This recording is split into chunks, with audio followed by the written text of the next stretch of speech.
Good evening there, everybody. What is happening? Hopefully, you all are having a wonderful day today. So, of course, I thought that I would give my little fight review and my little fight analysis of the very decent fight that ended up happening tonight. And let me give a great congratulations to the victor of who I did predict would win the rematch. Although I certainly did not think that it would be by knockout. Although I can't necessarily say that I am shell shocked because both fighters do have a great power for the weight division. But of course, Mr. Jermell Charlo, he did close the show. I do believe that he did get that of the TKO or the KO within the 10th round. Basically, Brian Castano, it looked like he was tiring out certainly more than what he did in that of the first fight. I thought that Jermell Charlo actually looked very decently tired in the first half of the fight, but he must have got a second win. And on top of that, I believe that the power overall made Brian Castano gain way too much respect. The reason why I predicted Jermell Charlo to win this rematch is because the majority of the time, when you have rematches like these, especially after a first fight that ended up so highly competitive, not just the fighter that ended up more than likely losing that first match has to adjust, but the fighter that also ended up more than likely winning that first match has to adjust. And that's the reason why certain fighters, like an Andre Ward or a Saul Canelo Alvarez or a Tyson the Gypsy King Fury or an Anthony Joshua, won their big rematches when they were in those big rematches because they were the smarter fighters. They're the ones that basically said, you know what, my opponent is going to come up to another level in this fight. So I'm going to have to even kick it up another notch overall than what I did. And Brian Castano, not to be, negative or anything like that, but his performance in this rematch is probably just really to put it quite bluntly, it probably was one of the most piss poor performances that I've ever seen out of anyone in a personal rematch that I've personally ever seen. I mean, I don't think that he did one intelligent thing, in my view, in this fight, which I think is a little bit unfortunate for his sake because I think that in the first fight that he showed that he had the higher potential. But unfortunately, not every fighter that, in my view, has that of the higher potential ends up winning the fight. And of course, one could argue that Jermell Charlo, especially the way that he looked after the night, that he could have been the fighter with the higher potential all along. Jermell Charlo was the one who made the greater adjustments. He was the one that, when it came down to it, he overall was the one that was willing to throw and exchange a little bit more. Brian Castano, a lot of these times, and I did say in this rematch that Brian Castano, in order to win this fight, he was going to have to be an even better version of himself of what he was in the first fight. He was going to have to use his feet to move in and out. He does not have great feet, so that was a big negative. He was getting caught by a certain amount of counters. Brian Castano also in this fight was going to have to pressure Jermell Charlo, especially with that double jab. He very rarely used the jab, especially that of the double jab. He tried to hit him with the same exact punches of the first fight.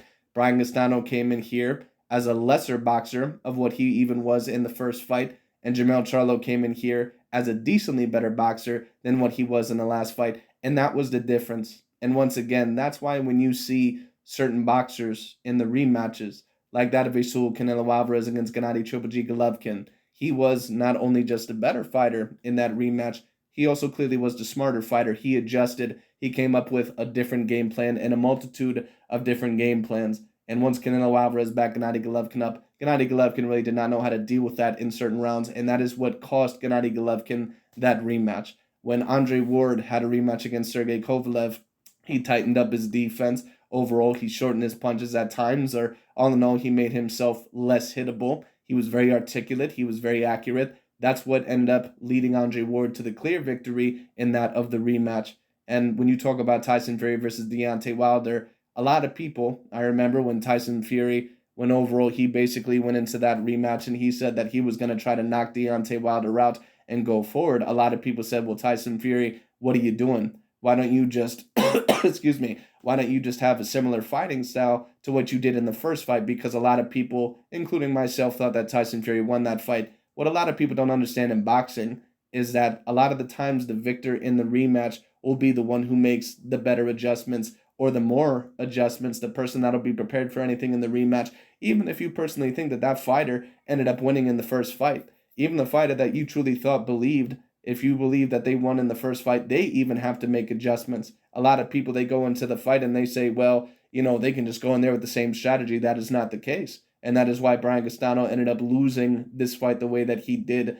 I thought that this was a very competitive fight. I thought that Jermell Charlo was probably slightly ahead on the scorecards, but Brian Castano just had very, very low fight IQ in this fight. He was completely in Jermell Charlo's range. I said that Brian Castano, that he would have to pressure him, move in and out, keep his hands up. He did not do a lot of what I said that he would need to do.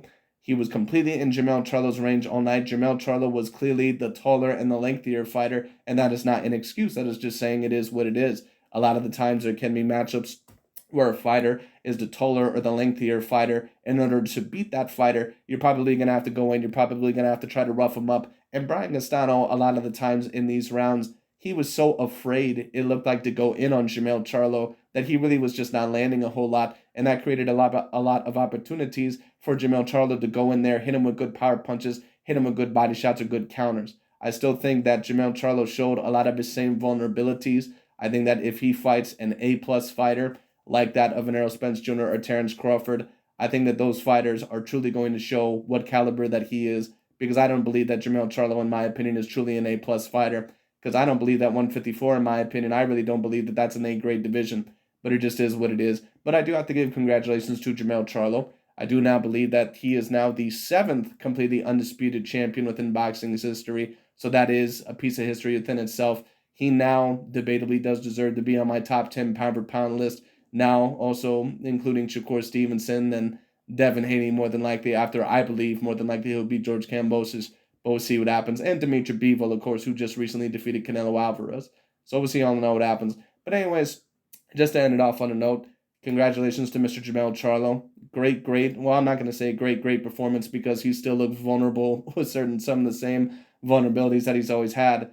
But he did enough to win the fight. He was the one overall that was smart enough and intelligent enough, and on top of that was talented enough to basically take a look at it from a realistic point of view and say, you know what, I'm going to have to take this up to another level. I have to make adjustments in this fight. I have to be the better and the more intelligent fighter. And Brian Castano certainly was not that. He had a very piss poor performance in this fight.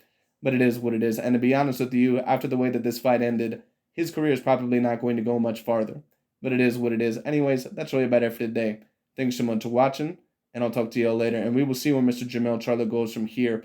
Just to talk about this before I end up leaving the video, do I think that Jermell Charlo should face the winner of the Errol Spence versus Terrence Crawford fight next, or do I think that he should move up to 160?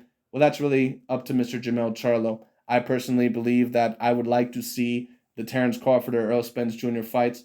I personally don't think that he'll beat either of them, but it is what it is, unless he gets a lucky shot on there and ends up knocking one of them out, because I don't think he has anywhere near close to the boxing ability of either of those guys.